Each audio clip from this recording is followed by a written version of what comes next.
Hey everybody, it's Jason Blaha here, representing Jason Blaha Strength and Fitness, and once again it's time for another full body workout, but a quick reminder, if you guys will please click like down below, it'd be greatly appreciated. If you're not following or subscribed, please do so. And if you'll be kind enough to drop me a comment down below, I'd appreciate it so much. So I decided to do everything beltless today. I'd kind of even said, I could wait till we continue to get leaner, the skin gets a little tighter around the waist.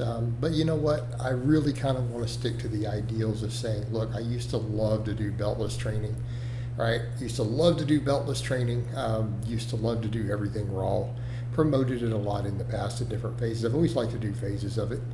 And, I'm doing all the running and everything else without shoes. I might as well do this. And again, it's always this fighting is going to really accentuate all that, but that's okay. I'm just going to get in and train. All right, disclaimer, 405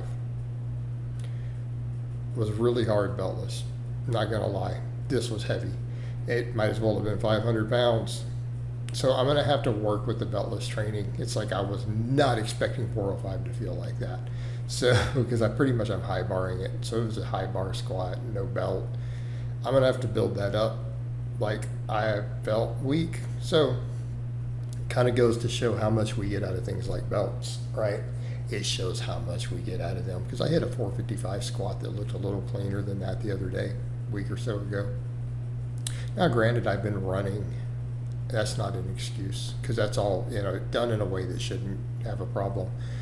So I'm going to have to get real used to that beltless high bar type squatting again. And you know what? I'll squat 500 that way one day. One day I'm going to squat 500 pounds coming up here older without a belt. I've done 485 high bar without a belt in a meet before, by the way. For the record, 481 laughs at that. I've done it. You guys have seen me squat close to 500 without a belt multiple times also on camera. But in official in meet, I've done 220 kg without one. So again, kind of did the side chest stuff so we can see how that stuff's coming along. So I did the benching I've been doing. I'm not trying to go all out maxes at the moment.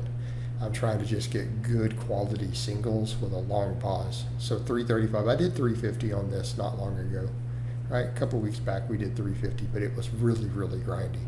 This isn't super grindy. These are real close to a max, but I'm leaving a little bit in the tank. So happy with that. Beltless deadlift, I'm like, let's just grab 500. Okay.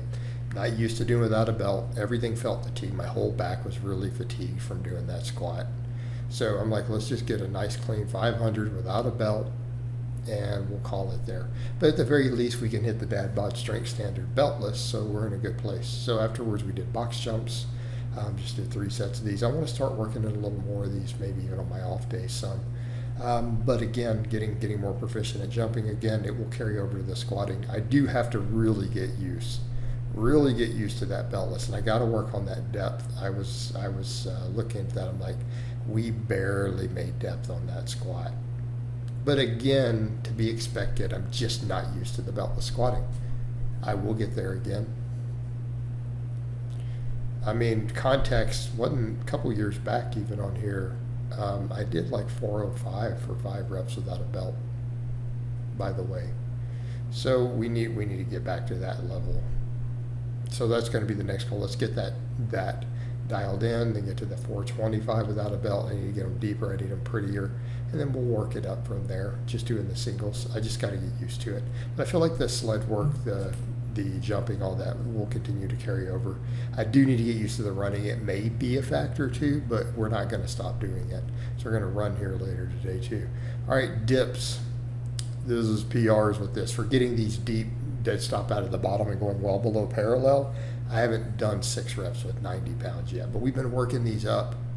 I got 3 sets of 6, pretty happy with that. And mainly that first rep is so hard because if you guys notice, I'm doing it really the hard way. This is such a legit, there's just no way to cheat, right? You come out of that bottom position, I'm setting the bars to where I pretty much have to pull myself up into the dip bar. That first rep is pretty much like deadlifting it out of the bottom, out of the full stretch position, because I'm getting into it and leaning all the way into it and then coming up. So I'm leaning into my full deepest stretch and then doing the first rep all the way to a lockout. It's so humbling. But man, does it feel good. I feel like it's been working wonders for my benching though. the chest and tricep activation is just absolutely phenomenal. Absolutely phenomenal. And you guys saw the other post. I did it on both platforms, so you're either going to see this on the tubes or on Facebook. I did the post earlier on the lockout stuff. You guys know my stuff on that. I've talked about it in vlogs and streams, and people are not missing it. It's in a community tab post. I've even had someone argue in the community tab, "Well, I don't think." I'm like, well, I do. Sorry. You don't have my history in life and don't know all of it. I'm telling you, I'm sure it's the biceps. And it's also because I can't even lock them on the overhead, like the hang stuff. So the dips, though, felt really good, and those were all failure sets. Like I've reached failure on that last rep. We got 3x6 with the 90 pounds. That dip strength from that deep position is going up. And I feel like the benching's getting easier. Those 335 long pause benches are getting easier and easier and easier. Pull-ups, I'm like, let's do a neutral grip today, because I don't feel like I need to do the rows, and I'm doing full pronated closed grip. I'm just doing sets on the off days of these, just body weight. So I do feel like a little bit different angle wouldn't hurt. So I decided to come in and do a neutral grip, kind of that medium grip, because I do it closed grip sometimes with that medium, really a good spot. Like it'll give me also decent bicep development, arm development to go with the back. And I'm like, let's grab a 45. I managed to get 6s on all of them. And then obviously I couldn't get more, 0 limit sets. So I got 3 sets of 6 with the 45. I'll take it. I'd love to get these stronger with a neutral grip. Let's just keep working it, right? And just get more and more and more proficient at pull-ups again, because they'll improve your physique overall.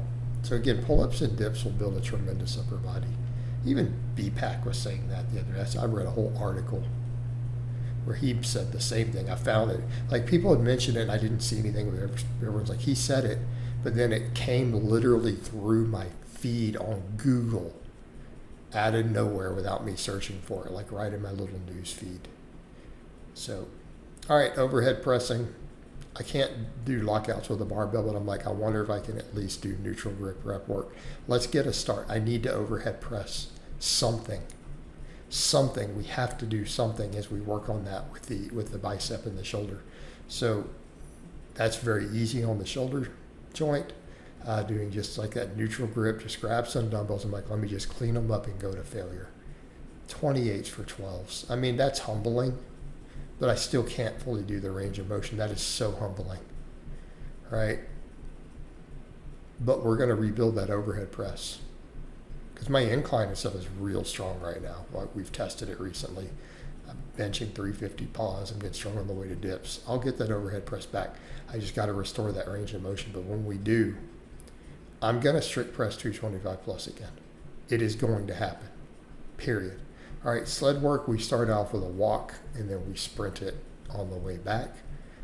Doing it all without shoes now. Yeah, my feet are definitely getting dirty there. I got to wash them after. Same thing, I'm going to go run without shoes here in a bit, because that's what we do. That's how we do it on Team Blaha, guys. But yeah, the sled work, this is my conditioning. And then, so I really have 3 different modalities, don't we? Right? For the cardio, I do the sled work, which is my higher intensity, especially the sprinting with it. The jogging is my medium intensity, and then the bike is my list, because I do like 1 hour at a time roughly. So that's my list. So we have 3 different types of cardio modality. The lifting is the same way. We have the jumping counts. It's really, I guess it's resistance. So jumping is my explosiveness, but I do heavy singles, and we do rep work for hypertrophy. This gives me a lot of my hypertrophy for the legs on top of that. But we're hitting all those modalities, right? We're hitting all those modalities. And again, a little bit of car in the way with this, but that's okay. It happens. No idea who they are. Never seen them before. But, so finish it up though. Of course they pull in there, but we still get me on the camera. So we still manage to get me on the sprint back in spite of that. So heck yeah, happy with that. So really happy with today's workouts. I hope it's been informative, and I'll talk to you guys and gals next time.